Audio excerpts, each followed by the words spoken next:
Good afternoon. Welcome to Pimacon Arthroscopy Workshop.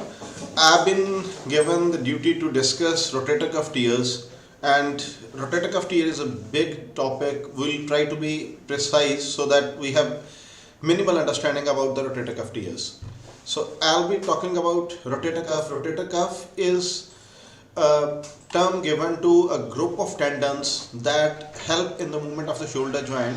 We start from subscapularis, supraspinatus, infraspinatus, anterior minor, and rotator cuff got its fame or came into recognition of a common man when Sehwag got injured and he had to undergo a surgery in UK for the cuff tear. And the second episode was 2 years after that when Shah Rukh Khan injured his rotator cuff while shooting for RA. So these two celebrities made it a household term, and people were aware that rotator cuff tear is something that happens. And in this discussion, we have to talk about what is rotator cuff tear, what are the options for management, how the anchor placement, quality of cuff, suture management, choice of anchors. So how does the patient present? The first thing is, when a patient will come to you, they'll complain generally of anterior lateral shoulder pain that increases with overhead activities. The pain is worse at night. Patient will tell you कि दिन तो निकल जाता है, but at night I have terrible time. Loss of active motion to significant extent is there. Younger patients will recall a specific incidence when the symptoms suddenly started, like for Shah Rukh Khan and Sehwag category of people. But the older people will generally have insidious onset of symptoms, and they'll not recollect a specific episode when the shoulder started feeling weak. Differential will come for any cause of pain from adhesive capsulitis, biceps tendonitis, cervical spine disease, osteoarthritis, and thoracic outlet syndrome. To classify the cuff tears, they are classified based upon size as small, medium, and large, like 1 to 3 centimeter and so on. According to shape, there are various types of cuff tears, as you can see on the screen, the crescent type, L shape, reverse L shape. Similarly, the cuff tears are classified according to the thickness. They can be articular side when the undersurface of the cuff is torn partially, or the bursal side when outer surface of the cuff is torn. Pate has classified the cuff tears according to retraction. So retraction is very important. Patient will come to you and you have to examine the MRI and see how much the tendon is retracted. So type 1 is minimally and type 3 is grossly retracted.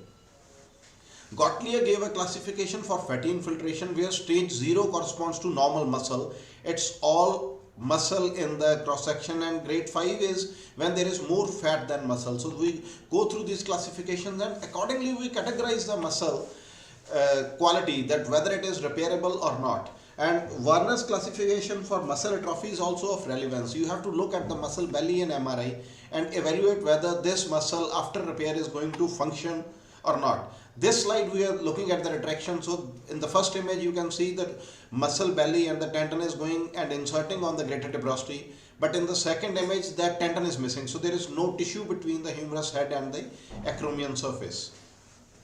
Similarly, fatty infiltration is evaluated in the cross section of MRI, and in the first image you can see there is full muscle. It is protruding beyond the bone, and in the next image the muscle atrophy is significant, and in the last image we hardly see any muscle. So this is like stage 4 fatty infiltration.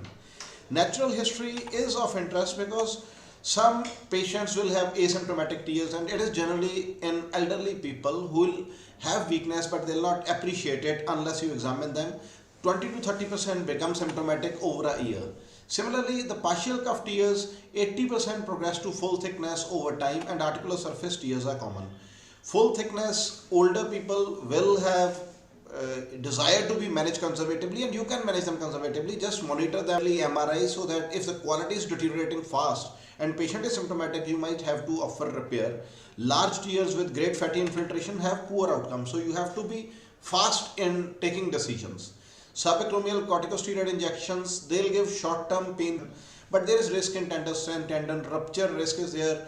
Effects on the articular cartilage of steroid are all known. Now talking about the favorable factors, younger age group, traumatic cuff tears with mild retraction or wasting but no fatty infiltration are good. Smoking and comorbidities like diabetes and all health related issues have bad effect on the cuff repair. Now we talk about the repairs. The first is mini open, that has been in practice before the arthroscopy came in. So these are various steps that you have to identify bursa, do bursectomy, freshen the tear, and then use a transosseous stitch or use the suture anchors. And this is like a picture showing where you can see a small, the incision is small, like 5 centimeter in length. You cannot go too down, and you can notice that the artery forceps is being put into the torn rotator cuff, and you have to freshen the bone and make it raw, and then you can pass transosseous sutures, and this is after the repair how the cuff looks. So sometimes such small tears will be painful, and once you repair them, patient will be happy. Similarly, the arthroscopic repairs are in trend now. You position the patient lateral, skin incision marking is done, and glenohumeral arthroscopy is performed first. And once we move the scope into subacromial area, you do the bursectomy and subacromial decompression. Then you prepare the greater tuberosity and pull the tendon and suture it to the tuberosity. So we'll just have some look at the images. This is acromion that is protruding into the subacromial space. This is after taking down the acromion with burr.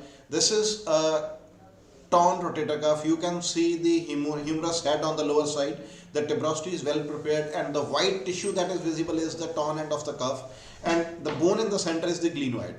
So once you repair it, it will look something like this. All these threads that you are seeing, these are the suture anchor threads that are used to repair the tendon. Advantages of arthroscopic repair are like better evaluation. You can assess the associated pathologies like pasta, slap tear, minimal damage to the deltoid, greater versatility with the correctors, mobilization of the tendon, and early easier rehab. And you can identify the associated problems, like in this, the superior labrum tear. You can see on the center of the screen there is glenoid and the superior labrum is torn, and this is how it looks after repair.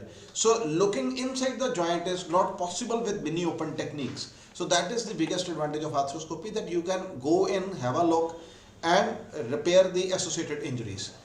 Open versus arthroscopic has always been in debate. People have quoted equally good results with arthroscopic as with mini open, but few studies have pointed out that re-tear, though it depends upon size and operation time, the frequency with open repair is much higher than arthroscopic, or arthroscopic not less. Another debate in arthroscopic is single or double row. The results are similar, but double row is superior for range of motion and tendon strength, though double row is expensive. The last part is irreparable cuff tear. So irreparable rotator cuff tear is one that should not be repaired for the lack of healing potential, as compared to those that cannot be repaired due to the clinical or technical limitations. Long duration symptoms on X-ray, when you see the acromiohumeral gap is less than 6 mm, are some of the points that will give you some idea that this tear might be irreparable. So what might be repairable? The grade 3 retraction, significant muscle wasting, and fatty infiltration. So arthroscopic surgeons have given their own definition of irreparable cuff tears, where they define a tear more than or equal to 3 cm in width, where it is not fully possible to cover the humerus head at the time of surgery. So we define them as irreparable tears. And we have like multiple options for irreparable cuff tears, from physiotherapy, acromioplasty, partial repair, to muscle tendon transfer, superior capsular reconstruction.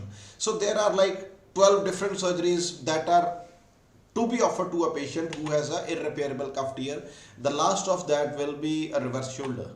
Rehabilitation is simple. We start with pendulum exercises, passive assisted as tolerated for 3 to 6 weeks.